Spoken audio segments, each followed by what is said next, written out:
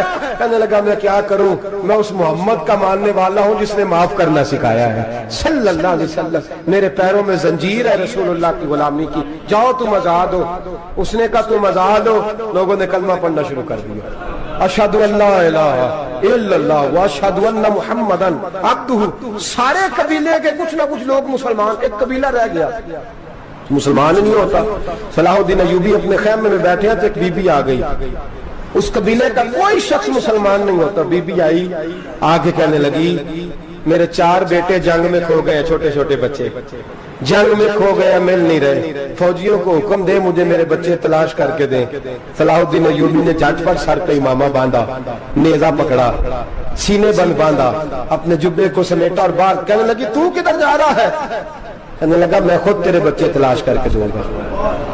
صلاح الدین چند سپاہی ساتھ گلی گلی نکلے، گلی گلی فجر کے نکلے، اثر ہو گئی، تھک گئے، 2 نمازیں صحرا میں پڑھی، جنگل کے اندر پہنچے تو ایک کونے میں 4 بچے ایک جگہ ڈرے اور سہمے ہوئے بیٹھے ملے۔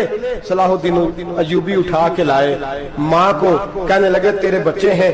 نکلا اس لیے تھا کہ میرے نبی نے فرمایا بچے جدا ہوں تو ماں کو درد بڑا ہوتا ہے، اور میرے رسول نے فرمایا تھا جب جنگ کرنے جاؤ تو کھیت برباد نہ کرنا، فصلیں تباہ نہ کرنا، بچوں کو ماں سے جدا نہ کرنا۔ فرمایا میں سوچ رہا تھا تیرے بچے کہیں میری وجہ سے جدا ہو گئے تو مصطفیٰ کو جواب کیا دینا۔ فرمایا تیرے بچے ڈھونڈ کے لایا ہوں۔ بچے ماں کے پاس آنے لگے تو ماں نے بڑے بیٹے کے منہ پہ تھپڑ مارا، کہتا اماں کیا ہوا؟ کہنے لگے تو نے سنا نہیں کہ دشمن کے بچوں کی اتنی حفاظت کرتا ہے، میرے پاس نہ جا، اس کے قدموں میں بیٹھ جا۔ جس نبی کے غلام اتنے سچے ہیں وہ نبی کتنا سچا ہوگا، جس نبی کے نوکر اتنے کھڑے ہیں وہ نبی کتنا کھڑا ہوگا، جا کے کلمہ پڑھ لے۔ میرے دوست یہ اسلام ہے جس نے غیروں کا درد بھی اپنے سینے میں رکھا۔ اقبال کہتا ہے سارے زمانے کا درد ہمارے ہی سینے میں ہے، برما کا مسلمان ہو یا عراق، لیبیا، افغانستان، کشمیر کا مسلمان ہو، میرے دوست وہ غیر نہیں ہے، وہ تیرا اپنا ہے۔ اس کا رنگ نہ دیکھ، اس کی بولی نہ دیکھ، اس کا قبیلہ اور علاقہ نہ دیکھ، دیکھ کہ وہ تیرے رسول کا کلمہ پڑھتا ہے، وہ دیکھ کہ وہ کعبے کی طرف منہ کر کے نماز پڑھتا ہے، دیکھ کہ تیرا اور اس کا نصاب زندگی قرآن ایک ہے۔ میرے دوست کچھ نہیں کر سکتا تو دعا تو کر دیا کر، کچھ نہیں کر سکتا تو التجا تو کر دیا کر۔ اللہ کے حضور یہ تو کہا کر کہ اللہ مسلمان جہاں بھی ہیں تو ان کی مدد فرما، اللہ مسلمان جہاں بھی ہیں تو ان کی غیبی امداد فرما۔ یہ دعا تو میرے دوستوں ضرور کیا کرو، سوچ بڑی کریں، جب بھی آپ بولیں، جب بھی آپ لکھیں، جب بھی کسی سے بات کریں تو بحیثیت مسلمان کے بات کریں، بحیثیت ایک نبی پاک کے غلام کے بات کریں، اپنی زندگی اس انداز میں ترتیب دیں کہ پہلے آپ مسلمان ہیں، اس کے بعد آپ کچھ اور ہیں، پہلے اسلام کی بات کریں، بڑی بات کریں، بڑے حوصلے کی بات کریں، پھر اسلام کو قوت ملے گی، پھر بیداری امت کو نصیب ہوگی۔ اللہ کریم برما کے مسلمانوں کو اپنی رحمت کی ٹھنڈی چھاؤں نصیب فرمائے، ہمیشہ مدحت خیر الانام میں گزرے۔ دعا ہے یہ عمر درود و سلام میں گزرے۔ آخر دعوانا ان الحمدللہ رب